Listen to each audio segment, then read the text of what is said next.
જંતુનાશક દવાઓને લીધે કેન્સર શા માટે થાય? તો પહેલું કારણ છે એ ડીએનએમાં નુકસાન કરે છે.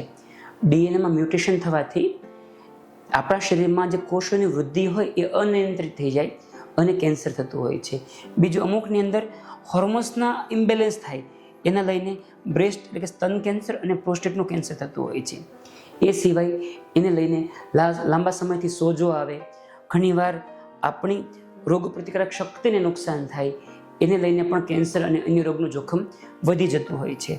અને ઘણા લોકોને એવો પ્રશ્ન હોય કે અમુક લોકો તો સતત દવાઓ છાંટતા હોય તો એ લોકોને કેન્સર કેમ નથી થતું?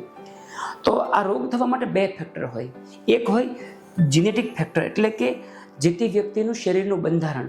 અમુક લોકોનું શરીરની અંદર અમુક મ્યુટેશન્સ એટલે કે અમુક ખામી જન્મજાત હોય, એ લોકોને ઓલરેડી રોગ થવાના ચાન્સ વધારે હોય. એમાં જો આ દવાઓ એડ થાય ને એટલે એ લોકોને કેન્સર થાય. સામે અમુક લોકોનું શરીરનું બંધારણ સારું હોય, કોઈ મ્યુટેશન્સ ન હોય, એ લોકોની અંદર આની અસર ઓછી થતી હોય છે. પરંતુ આ ચેક કરવું અઘરું છે. એટલે આપણા માટે ઉપાય છે કે આ દવાઓને કેમ દૂર રાખવી, એનાથી કેમ દૂર રહેવું, એ જ બચવાનો ઉપાય છે.